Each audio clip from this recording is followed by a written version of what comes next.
Okay. Alright, sorry, I got a package, so, I had to go get the door if that's who was knocking. It's my new headphones.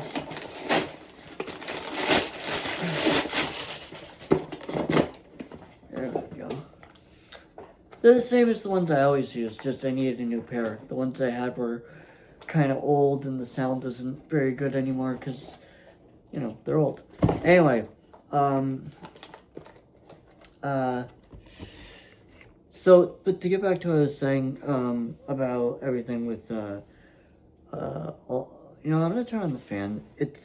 I didn't want to turn it on because of the sound, but it's really warm in here.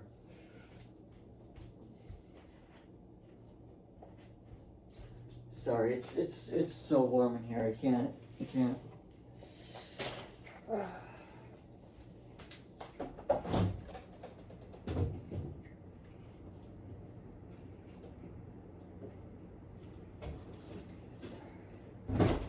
Alright, sorry guys. It's a little unprofessional of me, but hey, you know what? It's my channel. Do what I want. So I know it's like, get a glass. Again, it's my channel. I'll do what I want. So yeah, so it was very graphic. Getting back to the topic at hand. It was very, very graphic, very hard to watch. And his wife and kids were there. Like, they were there. They were right there when it happened. They saw it happen. And it's just so fucked, man. It's so fucked. Look. Oh, by the way, to get back to what I was saying before, before I had to knock at the door. The reason I put bisexual in my profile thing is not because it's such a big thing, I'm all jazzed up. Like, I was when I first came out and all that. But it's not so much that, as much as it's, I want people to see that, and then to see my posts and to watch my videos and all that kind of stuff. And I want them to see that basically my point is that you can be bisexual and not have to be fit any sort of particular weird stereotype or mold or way of thinking about things, or, you know, whatever. Like, for example, my politics are very centrist, I'd say, at this point. I don't think of myself as a liberal, and I certainly don't think of myself as a conservative. I see myself as a centrist, a moderate. And depending on the issue, I may lean right or I may lean left, depending on the issue at hand. But there are no issues where I lean far either way. I don't lean far right or far left on either way. So, you know, and I actually really detest, in fact, I'm going to get into that in this video, I detest such extremes. Now, so, with that being said, so, you know, obviously, anybody that knows anything about Charlie Kirk is that he was a real conservative evangelical Christian. He did not believe in same-sex marriage. He really didn't like the idea of gay rights, of LGBT rights at all. He felt that it was wrong, it was immoral, it's a sin. And he also had a lot of really, really hard, firm opinions about transgender people, which I understand why people are very offended by them. I myself don't agree with them at all. And if I were to meet Charlie, I would argue with him. I would take him. I would go to I'd go to the mat with him. I'd argue with him about it, about his views on trans people and that whole thing, and as well as his issue on gay people and homosexuality and all of that. I strongly disagree with him on those things. I mean, it's not just like, oh, we kind of just don't quite agree 100%. No, I firmly disagree with him on those things. Very deeply, and they're very personal to me. That being the case, okay, I still did not want this man to be murdered in front of his family, in front of his wife and children. Forget everything about his politics. Just think about this. It's a man, and I know a lot of people are going to go, well, what about all of the gay young people that were harmed by his rhetoric? Why don't you think about them? I do think about them. Okay? In fact, I was one of them. I'm bi. I grew up, discovering my bisexuality and all that, and I faced a lot of acceptance and love, but I also faced a lot of discrimination from people. And not really, I don't know if I'd say discrimination, but more rejection from people when I finally came out to certain people. Yeah, okay?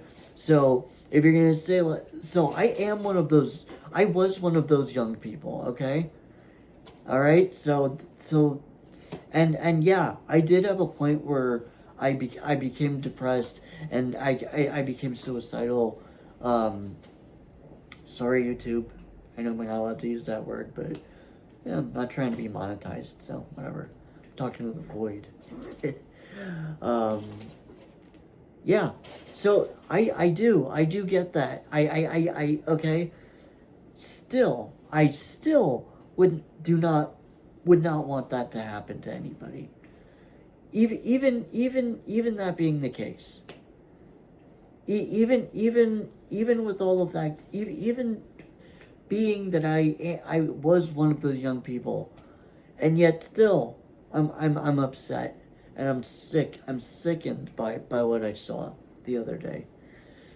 Look, do you think that his two little kids understand anything about politics or people's beliefs or anything like that? I mean, they're children. They're children, and you just took their dad away. You just took two little babies' father. You just took the father, a husband away from a woman, and a father away from two beautiful little children because he had an opinion that you didn't like.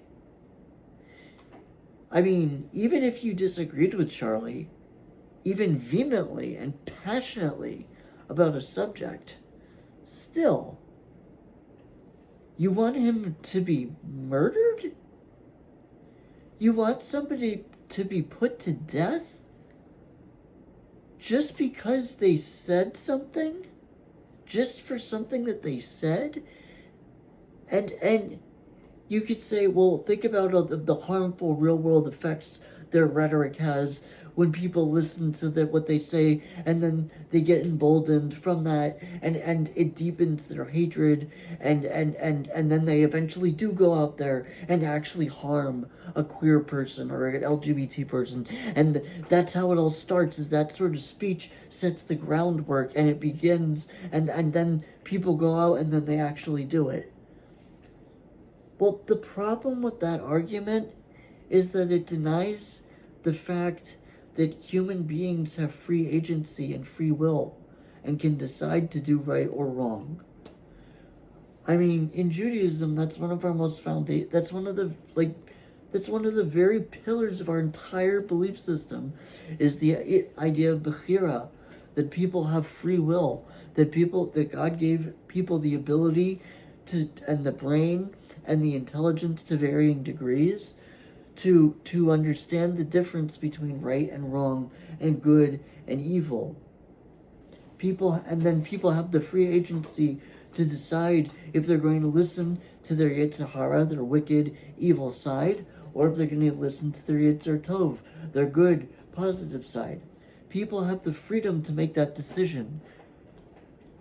You can't condemn somebody for somebody's death if just because of their speech, unless they directly called for their death and they were in a position to do so.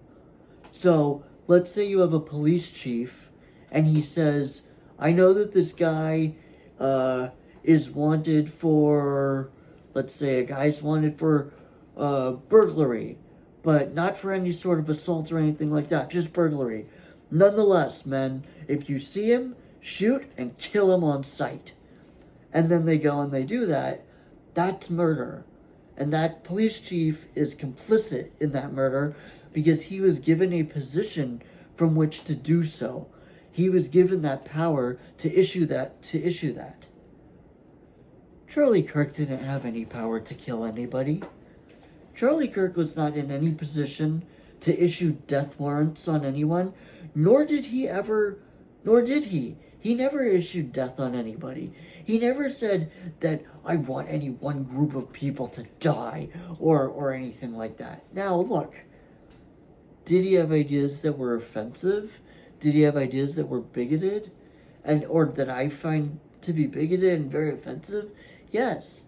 And to be incorrect? Yes. I disagree with him about the whole LGBT thing. I disagree with him about abortion. And all of that. I disagree with him about substance use, drugs, all of that. I believe in legalization and personal responsibility and moderation, whereas he thought basically that there was no reason that they should. He was in favor of completely banning all substances, marijuana, alcohol, etc.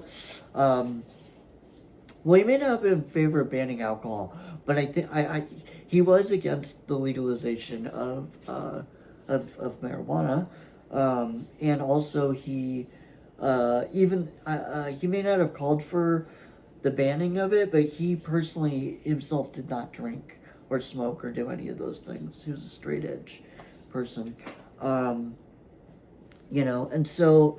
And I don't agree with him on that. I've always been a very, very vocal opponent of the drug war and all of that whole thing.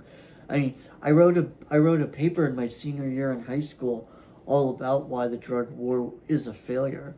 I kind of wanted to write my paper on same-sex marriage, but I was in an Orthodox school at the time, and yeah, that would not have gone over very well. So, I'm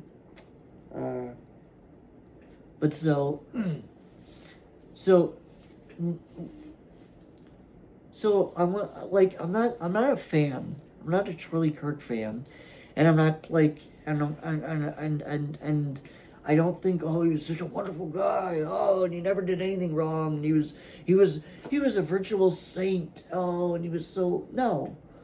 He was a human being, and that he had a lot of ideas that I didn't like, and that if you were here right now, I would go to the mat with him with. I'd go to toe-to-toe with him. Not physically, but I'd debate him. And I do acknowledge the harmful effect that homophobic and transphobic rhetoric, especially, and he did say things that were very offensive over the years. At one point, he made a statement that transgender people are essentially just a huge middle finger to God, which, I mean, God, that's an incredibly offensive thing to say.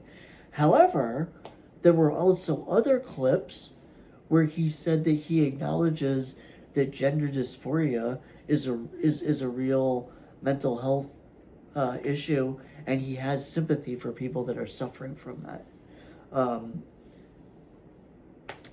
So, look, the point of this video is not to defend Charlie Kirk, or to talk him up as this big, great guy. No, it's to provide a certain sense of balance to the whole thing.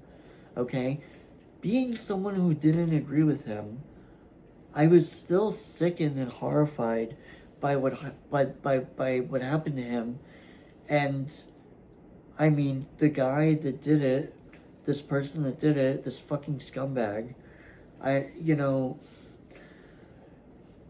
This is exactly the problem. We have to learn to talk to each other without wanting to kill each other, without having to tear down and dehumanize the other person. And I will take my own personal responsibility.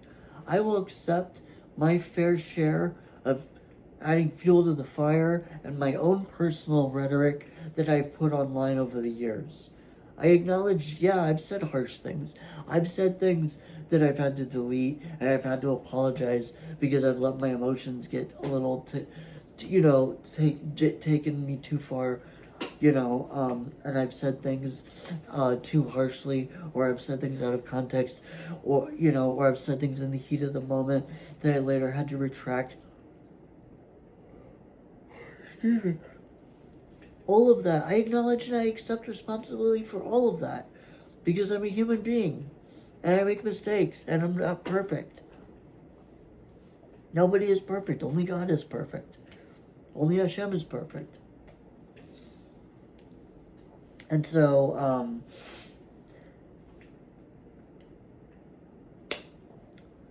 being that,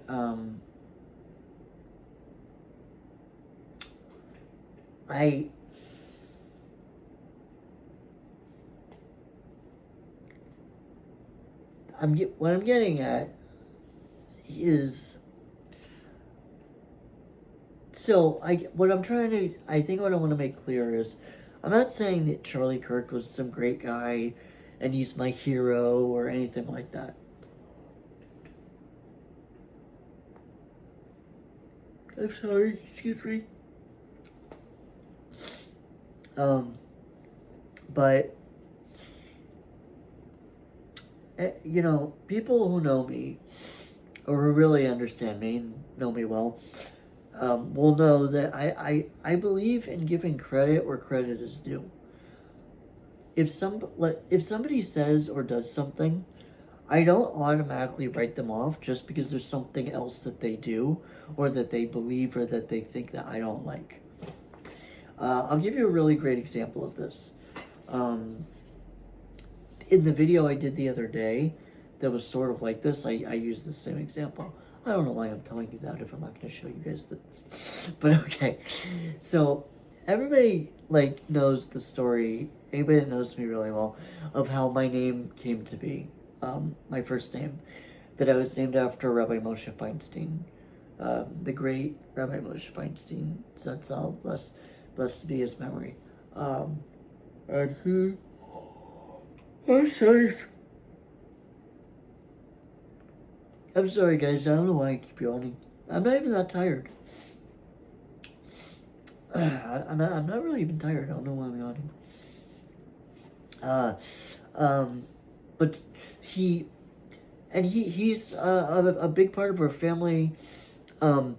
We have framed pictures of him in our home. Here, I'll show you.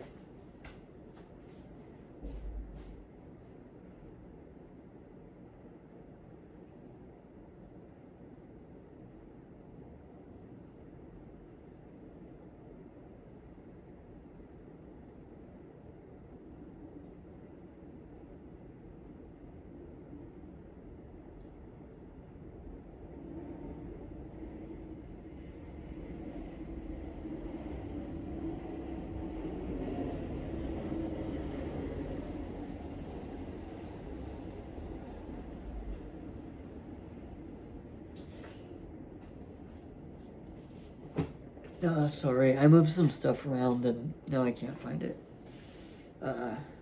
I was rearranging my room. Anyway, but so Reb Moshe is a big part of our family, and we have a lot of respect for him, and we have a lot of love and admiration for him. I mean, we even have like books by him. We have his biography, which I've read several times. We have Haggadahs with his commentary, which I was always big on using on Pesach when we do the Seder. I always insisted on using the Reb Moshe Haggadah.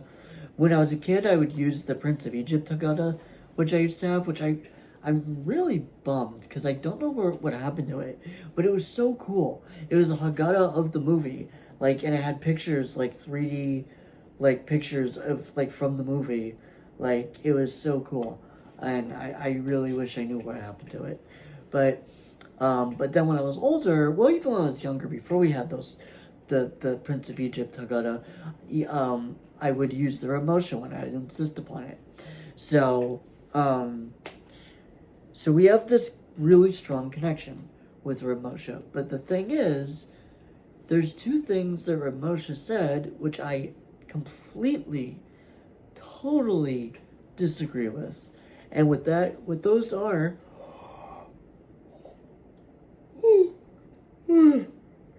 sorry, I wish I could not yawn. I don't know why I keep yawning. I'm not even that tired. I'm not tired at all.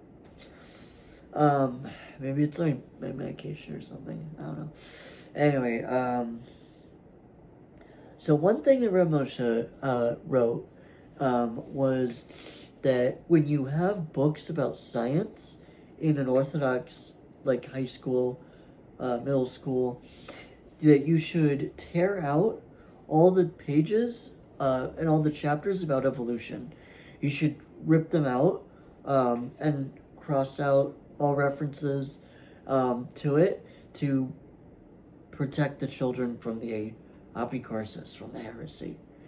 Now, anybody that knows me knows that I am a big proponent of the scientific method, and I do believe in evolution, and anybody who really takes seriously takes the time to look into it will realize that there's no scientific validity to discount evolution. Evolution is essentially the cornerstone of modern biology, of our understanding of modern biology. And to take out evolution would be so weird. It would be like removing like half of our knowledge of medical science and then just still kind of winging it, you know? Because evolution isn't just one specific topic. It connects to all of biology. It connects to the history, the geology, the history of living organisms, fossils, understanding the science of that, the age of the earth, the science of bones, and like how bones age, and DNA, and genetics, and the formation, the physical elements of the earth, like, you know, like the periodic table, and how all of that stuff, you know, how like life developed from the soup, that they call it the primeval soup, which is, I think, is a stupid term, but, you know, and like the Big Bang and all of that stuff, it's all interconnected like a spider web. So evolution is not just this one solitary thing.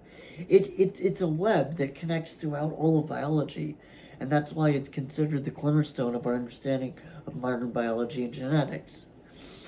And that's just not disputable. There's no respectable scientists today, scientists who are widely respected with peer-reviewed papers, internationally known and accepted. There's nobody like that today who says that evolution isn't real, or that says that the biblical version of creation, the literal 6 days and Adam and Eve and the talking snake and the whole thing, less than 6,000 years ago are literal truths of history. There's no scientists today, no biologists today that think that. In fact, one of the biggest proponents of evolution is a religious Catholic. And he was one of the two people that wrote the biology book that I used to use in high school. And it's in it, this guy made I can't remember his name offhand, but he actually went to Pennsylvania and made the case against intelligent design and for the teaching of evolution in school. And he himself is a deeply religious Catholic. The Pope believes in evolution. The Catholic Church which is a church of over 1 billion Christians, has accepted for decades now the theory of evolution and the Big Bang. In fact, I don't remember which one, but it was one of the popes himself who said that the Big Bang proves that the universe was created by God and it wasn't eternal.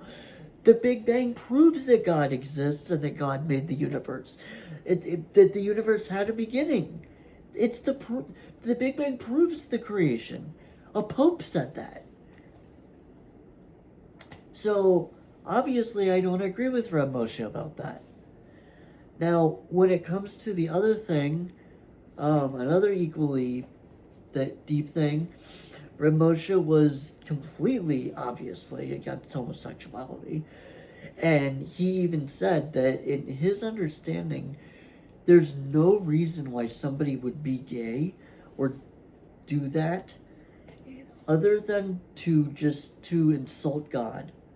Which kind of, in a way, sort of lines up with Charlie Kirk's statement that transgender people are just a huge middle finger to God. Now, what he meant by that is that he was saying that it was wrong of them because if you're born into that body, to say that you should change it or that you're in the wrong body even is an insult to God, because it's like saying God made you incorrectly.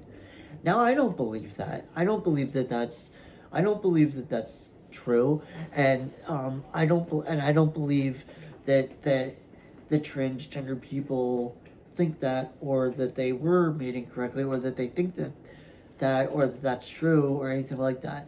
I believe that everybody, regardless of their gender identity, or their race, or their sexual orientation, or their whatever it is, their physical ability, mental ability, whatever it is, everybody is made in God's image, regardless.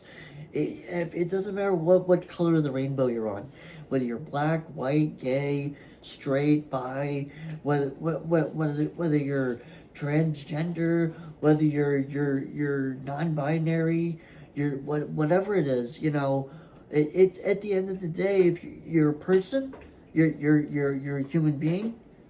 You're a human being, right? So you're a body, you're a physical body, and a spirit. You're a spiritual soul and a physical body.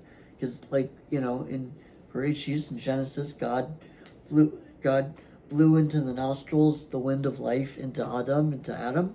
So, again, I based on what I just said earlier, no, I don't believe in that story literally.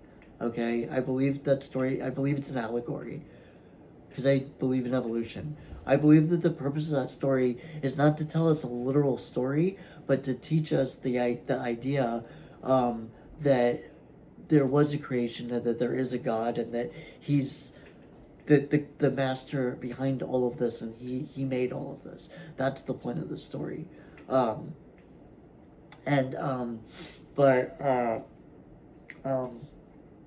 yeah, so you're a physical body, right? And then your spirit, your soul, the God's spirit of life breathed into man. Then you're a human being, and therefore you were made in God's image. Period. It doesn't say you were made in God's image if you were a Jew, if you're a Jew. It doesn't say you were made in God's image if you're heterosexual. It doesn't say you were made in God's image but only if you're white. It doesn't say you were made in God's image but only if you're black. It doesn't say you were made in God's image but not if you have autism. It doesn't say you were made in God's image but not if you're have mental illness or you're bipolar or schizophrenic or something, or you were made in God's image, but not if you think this way, or like you have this opinion. Like, it doesn't say any of that.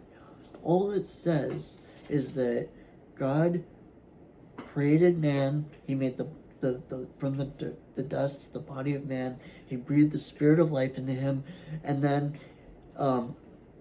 man was made in God's image. That's what it says. Well, actually, it says that God said, "Let's make man in our image." He said that to the angels, and then He made man, and then He did the spirit and the body and the whole thing.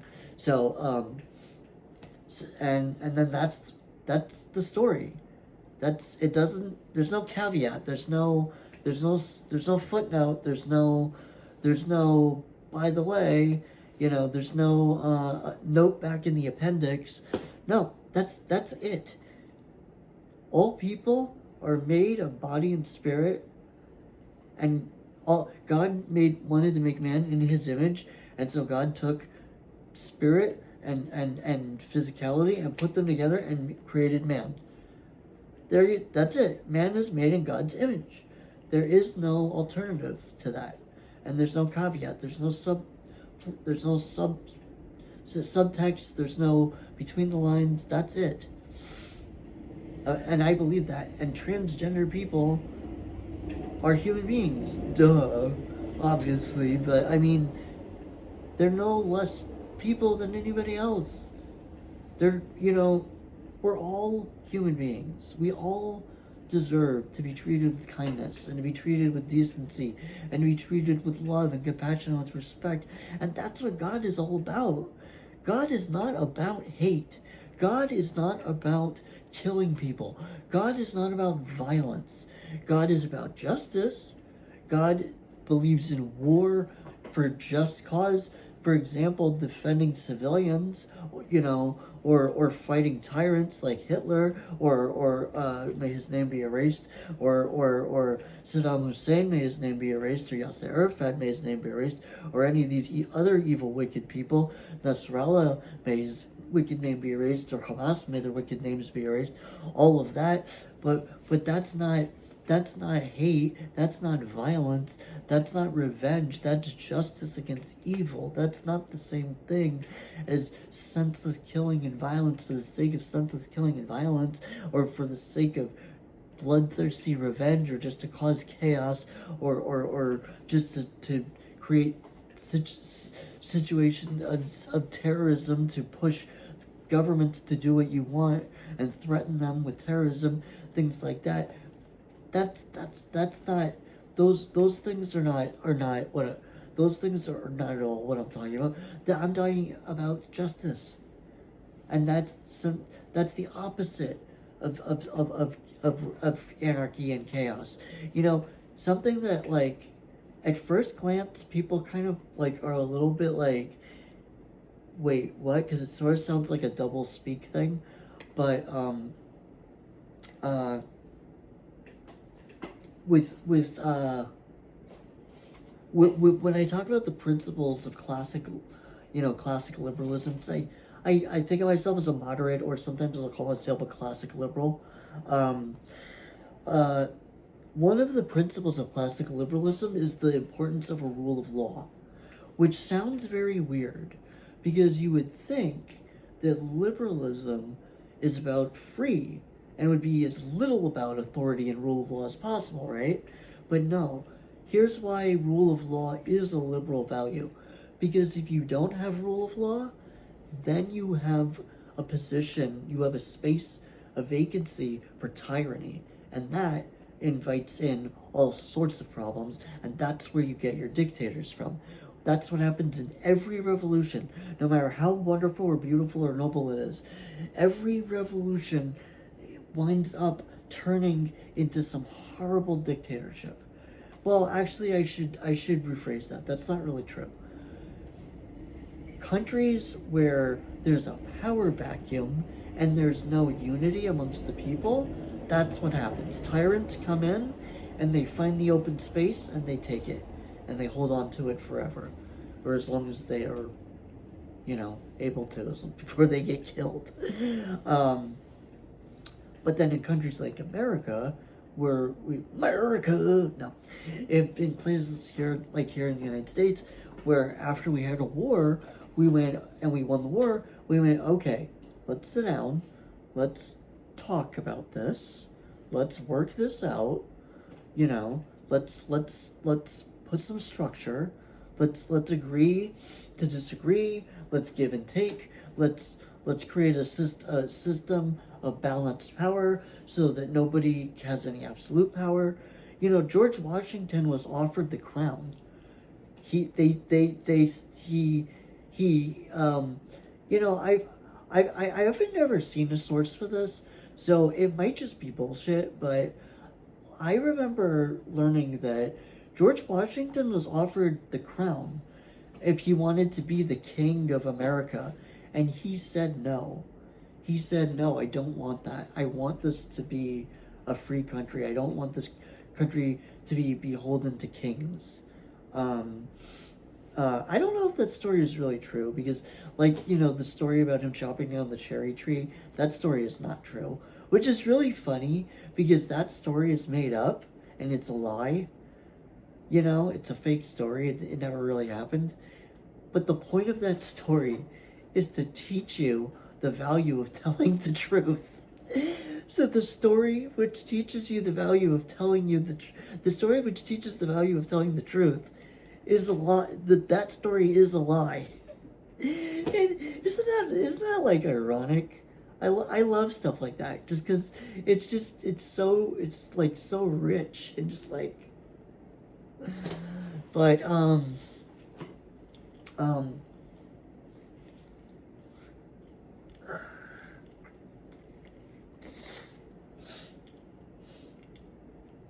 But so that's why rule of law is a liberal concept.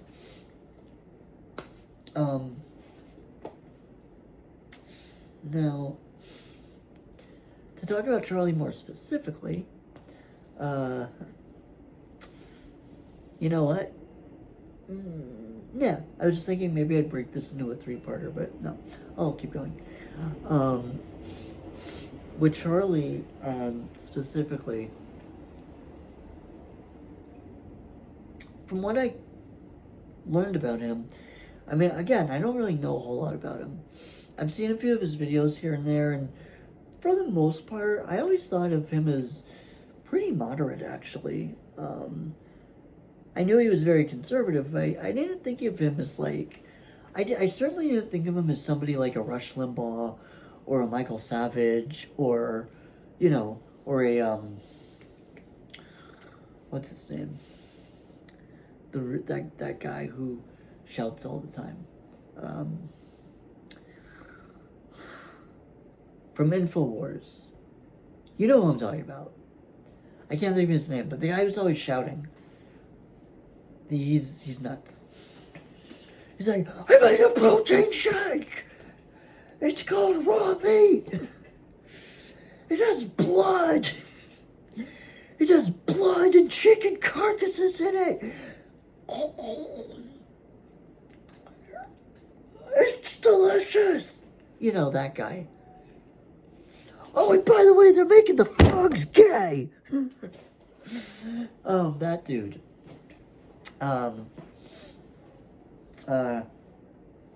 Yeah.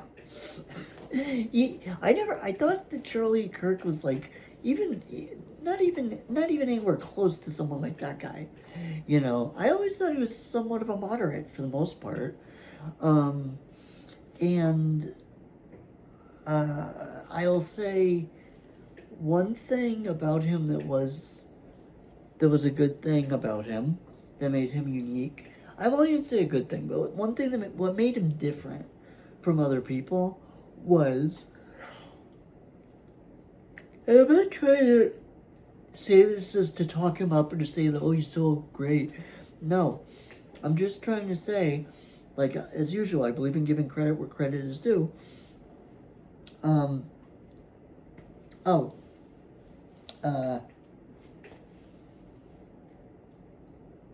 I realized, by the way, I never finished my point about the red motion thing. I'm so sorry. I got so sidetracked.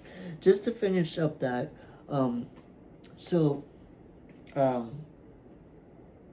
Ramosha also one time made a comment that he didn't understand why anybody would be gay other than just to insult God, and clearly I have a problem with that as well. But given that I disagree so strongly about those two big things, I don't hate, God forbid, I don't hate Reb Moshe. I don't besmirch his name. I don't go around and tell people that he was a disgusting person and that he was a bigot and he was a homophobe and that or I don't go around saying he didn't believe in evolution, so he was a fucking moron and he was a dumbass and he was a fucking ignorant loser and just dumb shit. He was a dipshit moron. Like, I don't go around doing any of that. I love Reb Moshe and I respect Reb Moshe, even if I have those disagreements. And so the thing is with Charlie Kirk, but the thing is, it's even less with Charlie Kirk, because I don't love Charlie Kirk. I don't even particularly care about Charlie Kirk on a personal level, really. I never even knew him, obviously. But I'm saying just on the level of how I feel about who he was, his legacy, if you will, and all of that, I'm saying it's complicated. On the one hand, obviously, I clearly don't like the homophobic things and the transphobic things that he has said over the years. Obviously, I clearly disagree with him on those things, and I clearly 100% disagree with him on the whole issue of evolution, because he didn't believe in evolution either. Speaking of which, that's another thing that I'm pretty sure he didn't believe in evolution. He may have actually believed in theistic evolution, which is kind of what I believe in, which is that evolution is real. It did happen, but it was God doing it. Evolution is the way that Hashem made the world. Evolution is the method that God used to do it. He may have believed that. I'm actually not that sure. But I definitely know that he was not for abortion, which is another thing I'd be completely 180 degrees opposite of him on, and about the whole gay thing. So with all of that being said, nonetheless, he was a friend of Israel and of the Jewish people. I don't buy this idea that he was an anti-Semite. Somebody told me that they think he was anti-Semitic because he believed in the Great Replacement theory, which apparently is an anti-Semitic theory. I really don't know that much about the Great Replacement theory. I know that it's supposed to be like an anti-Semitic conspiracy theory that the Jews are importing non-white people from other cultures into this country to breed them or to have them intermarry with white people to dilute the white population, to destroy white people by replacing them. And that Jews are the ones behind this. I've heard of this before. I don't know how much of that Charlie really believed in per se. But I do know that he did not believe that Jews were somehow mysteriously behind it, because he was not an anti-Semite. Aside from the fact that he was a big friend of Israel, which is another thing that I do appreciate him for, but he also was a defender of the Jewish people. I've seen things where he defended the Talmud against anti-Semites.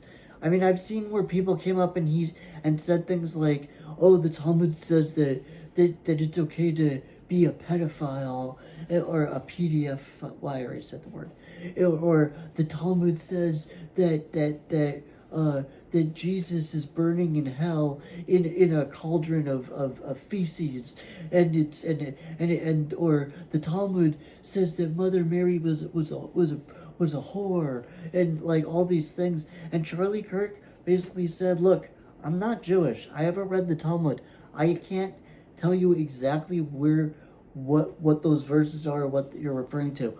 But from what I have heard, talking to my Jewish friends, my Jewish religious friends, have told me that that is not what it says, and that it's being taken out of context. And given that he said of himself being a Bible believing person, and that seeing how people take the Bible out of context all the time, and understanding how that happens, he very clearly then could see, especially people that hate Jews to begin with, would be coming up with these things which are wildly misconstrued or taken out of context. He could easily see why that would be the case, because people do the exact same thing with the Bible, which he is very familiar with, and very familiar with the ways that it's taken out of context. Okay, so, I mean, which is just, that's not making him a hero, or being wearing his face on a t-shirt, or whatever bullshit. That's just common sense. That's just logic. That's just, that's just delineating between differences and subtlety, and not making big, sweeping, black and white motions and seeing everything as 100% one way or 100% always the other way. Because the fact is that people are complicated and people are complex. I mean, look at me. I'm an openly bisexual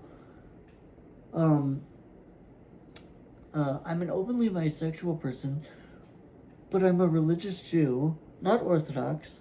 I don't claim to be Orthodox because I don't follow everything to the T the way people do, so it would be dishonest and unfair for me to call myself Orthodox, and that's why I don't. But I do call myself religious because I pray, I keep kosher, I wear talis and tefillin, I observe Shabbat, maybe not as strictly as people who are Orthodox do, but I don't go to work or school on Shabbat. I don't go online and shop. I go online on Shabbat, but I don't go shopping on Shabbat. I don't make purchases on Shabbat, things like that. I keep Shabbat, which actually I saw a video of Charlie where he said to my Jewish fans, he goes, "It's Friday, and you guys gotta start wrapping it up because Shabbat." So to all my Jewish fans out there, Shabbat Shalom. So are you gonna seriously now tell me that guy is an anti-Semite? Really? Really? And I'm not saying this to say, that he's my hero and I worship the ground he walks on. And I'm very adamant about this because I know that's what people are gonna do. I know that's how people will take this. People will take this and they'll tell people, "Oh, Moshe loves Charlie Kirk, that homophobe. Oh my God. Oh, Moshe must hate trans people." If you say that, if you say if you take this as that and you start telling people that, "Oh, Moshe's changed. Moshe hates trans people. Moshe's turning into a self-hating gay. Moshe's homophobic. Moshe's against gay marriage." Yeah, I'm against gay marriage. I have somebody that I'm very close to. I'm not going to say because I respect people's privacy. But there's somebody that I love and I'm very close to who's getting married and they're gay. And you know what? I couldn't be happier. I couldn't possibly be happier. And it's exactly right. And in the news, when they were talking about how the Supreme Court might try to overthrow what is it, Hodges and the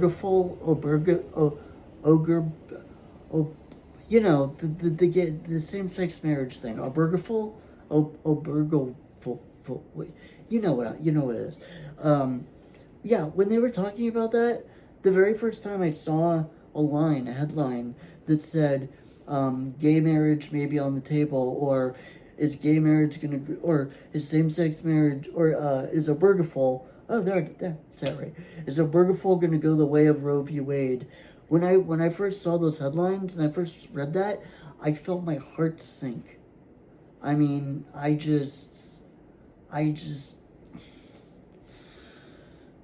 like,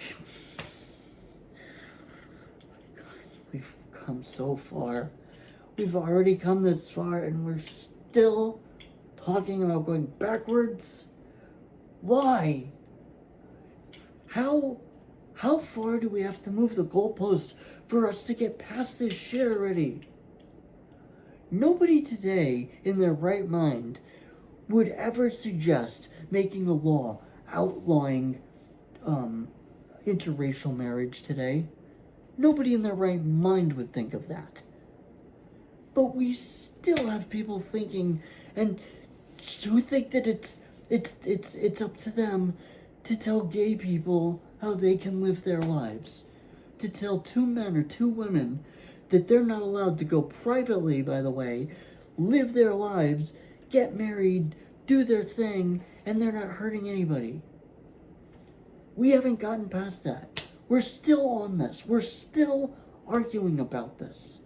Even after it's been decided. Even after a decade of it being, well, I mean, a decade's not like super long, but I mean, how long is it going to be until we finally are over this?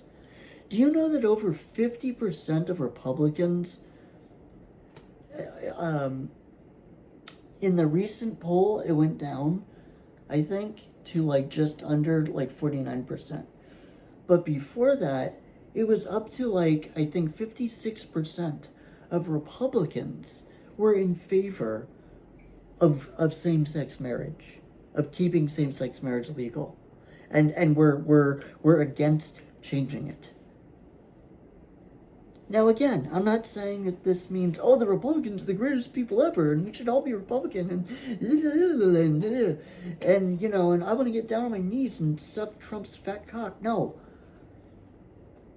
But it is the truth. It's true, you know. I mean, and my point is that, so we're starting to get there. We're getting to that. Even a majority of them are for it, and we're still having this argument. So that's how I felt about it. So clearly, I'm not someone who I'm not a Milo Yiannopoulos, okay? I'm not Milo Yiannopoulos. I'm not you know, I'd like to be thought of more as a, for lack of a better example, if you want to think of me as, I'd rather be thought of as a Bill Maher or a Dave Rubin. Definitely not a Milo Yiannopoulos. Definitely not a Michael Savage. Oh my God, that guy is.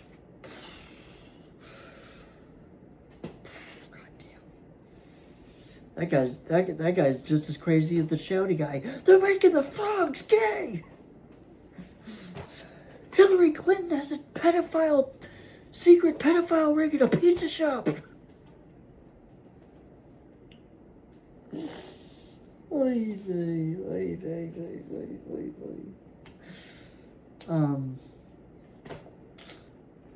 But no, so like, obviously I'm not saying I've become some crazy radical or whatever, or you know, I ever since October 7th, and I saw the reaction of so many people on the left, even people that I really admired and I used to really respect and look up to, people like Jon Stewart.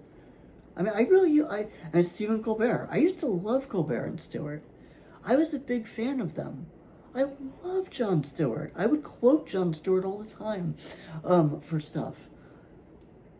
But then the way he turned against Israel, and the way he turned, like, and he just bought all the bullshit and all the propaganda and all the lies, just swallowed it wholesale.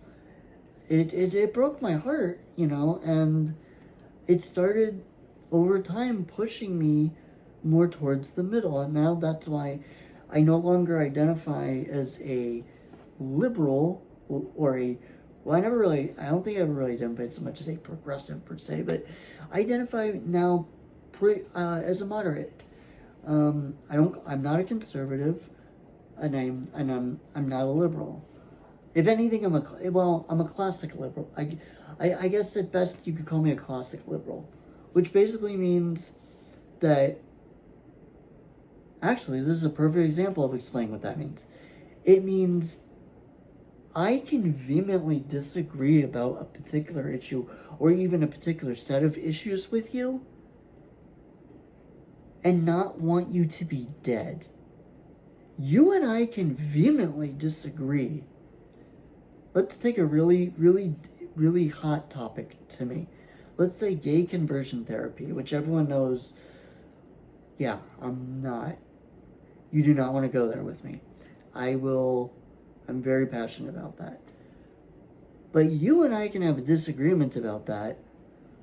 But as long as you still at least respect my freedom and my right to think as I want to, as just as I do for you, and as long as you can still at least accept my common humanity, and you can say, hey, we have this really big difference of opinion, but if you were starving, I would still feed you. If you were naked and cold, I would still clothe you. If you were in danger and in need of protection, I would still take you in and shelter you and guard you.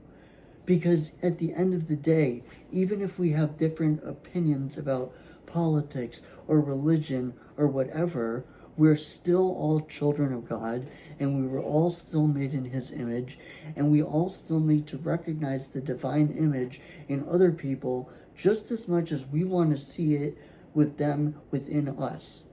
So I'm not telling people to mourn Charlie Kirk, I'm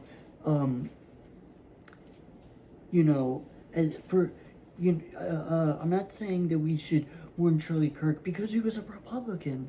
I'm not saying we should mourn Charlie Kirk because he was whatever, like he was some sort of poster boy for our camp's side or something like that. No. We should mourn the cold-blooded murder of a father to 2 young children and a husband who just wanted to have conversations and talk and have different opinions. And as far as I could tell, Charlie never cut anyone down or viciously dehumanized anybody intentionally in a debate. He may have come off really harsh to certain people, but I never, from everything I've seen, and I haven't seen a whole lot, I'm just saying, I would be very surprised to see something of him talking to somebody with disrespect or in any way tearing down someone's humanity or making somebody feel that they can't have an opinion different than his, or if they do, that they're less than him in some way. He was a hard conservative on certain things, and he has opinions, but he didn't tell people. He didn't tear people down. He had conversations with people, and also, he was a big friend of Israel. And I'm perfectly aware of his anti-trans stances and his homophobic opinions and stuff. I'm perfectly aware of it. And I disagree with him, and I go to toe with him myself if I ever met him. But, something I saw, and I'm going to wrap up with this. 2 things I want to wrap up with. 1, he was a friend of Israel. And in a time where so many people are turning against Israel and turning against the Jewish people, I really don't give a fuck what your other opinions are. Within reason. If you're our friend I appreciate that. I appreciate it. You know, what's his name? Steven Crowder. I don't like him. I think he's a domestic abuser. I think he's a violent person. I don't think he's a good person. I think he's a very bad person. I don't think he's particularly bright. I don't even really find him very funny. I think he's really just very loud and obnoxious, and mostly makes a bunch of really stupid points. But he's a defender of Israel. He's a supporter of Israel, and I value, and I appreciate, and I acknowledge his support. And for that, I could extend my hand like a gentleman and a human being with some common decency and say thank you. I appreciate it. But as far as regards trans and gay and those other issues, fuck off. Wow, what a concept. That a person could think two different things at once and not see everything constantly as completely one way or another. Wow, what a revelation. And then the other point I want to make is, you know, there's this guy, Dave Rubin, who is a very, I'd say he's a moderate conservative voice. He used to be very, very left-wing, and now he's a moderate conservative, and he's a pro-Israel guy. He's Jewish. He's a I don't think he's like Shomer Shabbat and kosher and everything, but he is a believer. He does pray. I know he does believe in prayer, and he does believe in God, and he is proud of his Jewish heritage. And he's gay. He's been married to a man for over 10 years now. They have kids. He's a gay dad. He's a man married to another man, raising children. He is very, very, very gay. He's super, super. How much gayer do you get than being married to a freaking man, married to another man, and then raising kids with another man? You don't get much gayer than that, do you? And you know what? He was Charlie Kirk's friend. They were friends. And he's sad. He's heartbroken over the loss of his friend. He said, you know, in an interview, he said of himself and Charlie, he said, me and Charlie didn't get along and everything. He first met Charlie actually when he was still a leftist. He said him and Charlie had bitter disputes. I mean, not bitter in a mean way, but like rather heated, passionate, fiery arguments, just intense arguments. And even now, they still, to this day, completely disagree on certain things, particularly with the whole gay things related to gay and the whole gay marriage thing and all that sort of stuff. But they were still friends. Charlie still came over to Dave's home and met Dave's husband and met their children and still talked to them and treated them with respect. And he still formed a relationship with Dave that was so strong that he misses him. I mean, he's missing his friend. His friend was murdered, you know? And so, my point is, Charlie's memory is very complex. It's very complicated for me.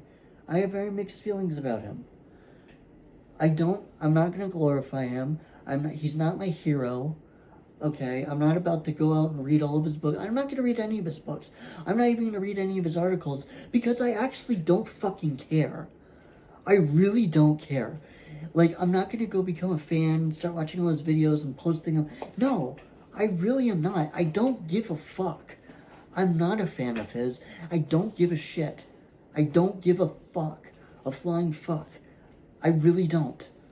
I don't care. And I am against his opinions. Vehemently. But he was still a father and a husband who was murdered in front of his family, in front of his 2 small children. He was a friend of Israel and the Jewish people at a time when the entire world is coming down on us and turning against us. And even Jews are turning against fellow Jews like John Stewart and Peter Beinart and cowards like that. People who want to stand with our enemies. And he stood with us. He stood with Israel. He stood with the Jewish people. Was he a perfect saint? No. Do I agree with him on every little thing he ever said? No. Are we completely 180 degrees opposite on certain things? You bet. But at the end of the day, a man was murdered in front of his wife and children simply for wanting to have a conversation and simply for having a different point of view. And there is nothing that you could ever say that could justify that. That could justify that sort of, that could justify murder just for thought and speech. And it's not like he was in a position to like go have people go kill people, like I said earlier about the chief of police.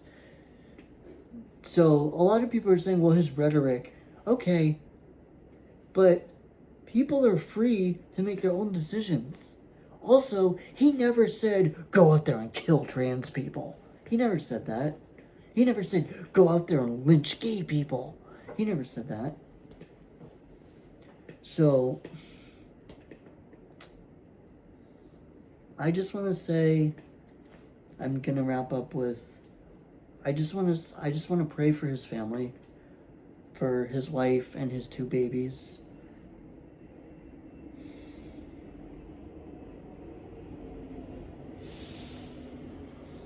His father was murdered.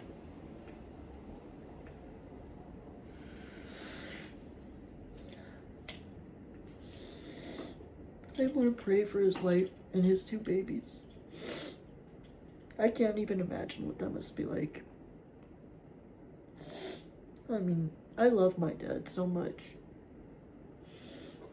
And especially to be so young and to watch your father die right in front of you like that.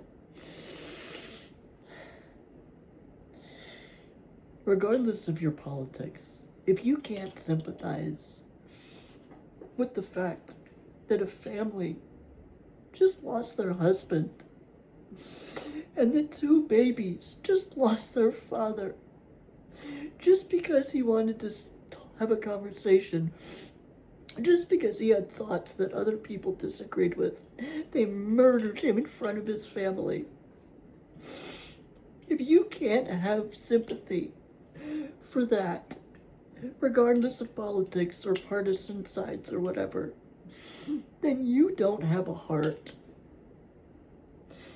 I don't care about his politics. I'm praying for a family that's lost a father, for a husband, and 2 small babies who have lost a father. He's not coming back. He's never going to get to watch them grow up. He's never going to get to go and sit in church with them. He's never going to get to sit and watch them do school plays and video record them and sit there and go, that's my boy, that's my girl. He's never going to get to do that because he was murdered just for having a different point of view and just for wanting to have a conversation. And if you can't sympathize on that level, then you need, I'm not going to insult you, but you need to get help. If you can't sympathize on the human level at least that much, then you need to really take a look at where your morals are. This is a very long video because I had a lot to say, and I don't know who's going to watch it, probably nobody.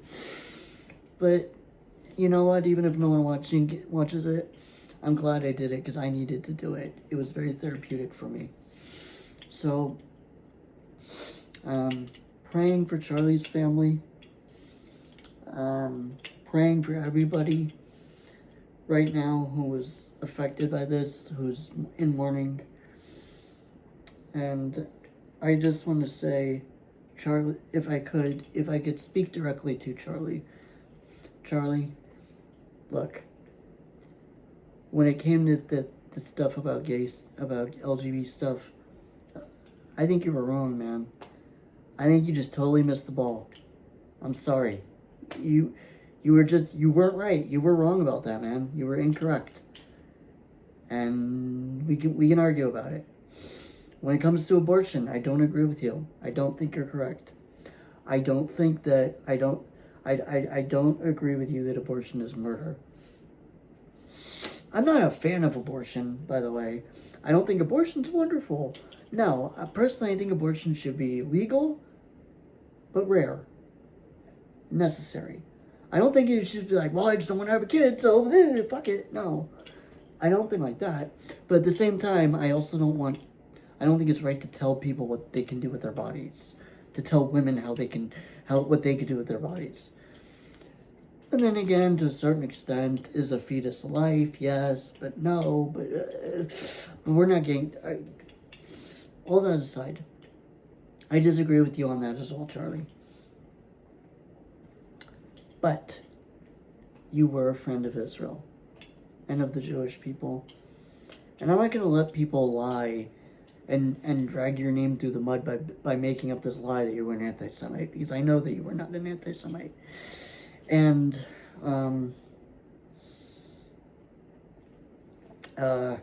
you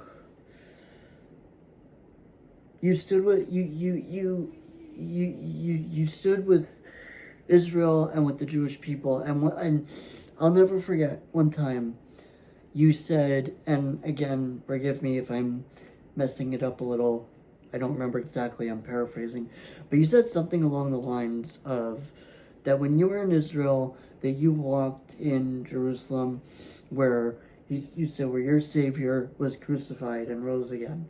And then you said that you went and visited Bethlehem where you said that your Savior was born. And that you went to, if I remember correctly, you went to the Church of the Holy Sepulchre where your Savior was buried and then rose again. And you said that all happened in the land of Israel, which is the land of the people of Israel, which is the Jewish people. And then and I'll never forget the way you ended this off.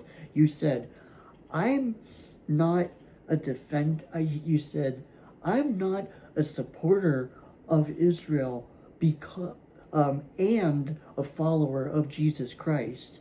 You said, I'll never forget this.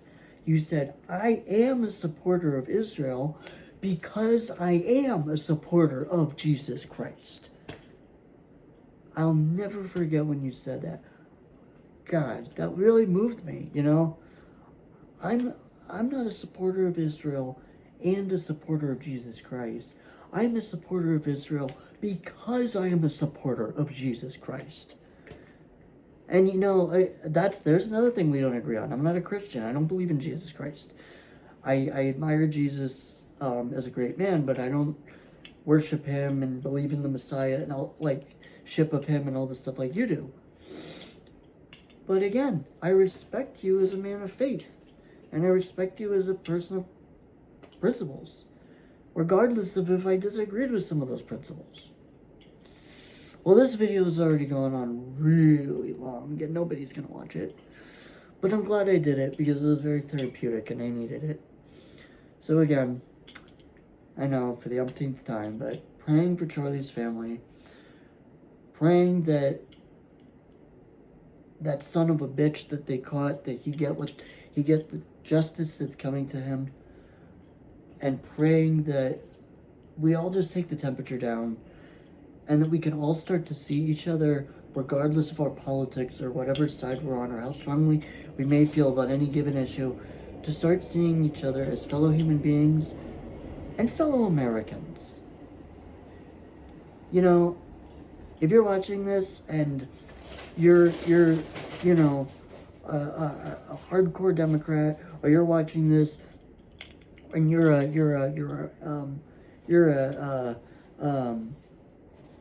like, let's say if you're watching this and you're an anti-vaxxer person, if you're watching this and you're a creationist, if you're watching this and you voted for them to make an amendment in the Constitution to ban gay marriage when Bush wanted to do that. If you're watching this and you're any of those things, or if you're watching this and you absolutely hate Charlie Kirk, and you hate Republicans, and you hate conservatives down to your very core, to the point that you think every single Republican is literally Hitler, you know, anybody, anything like that, anybody like in any of those categories, if you're watching this, let me tell you something.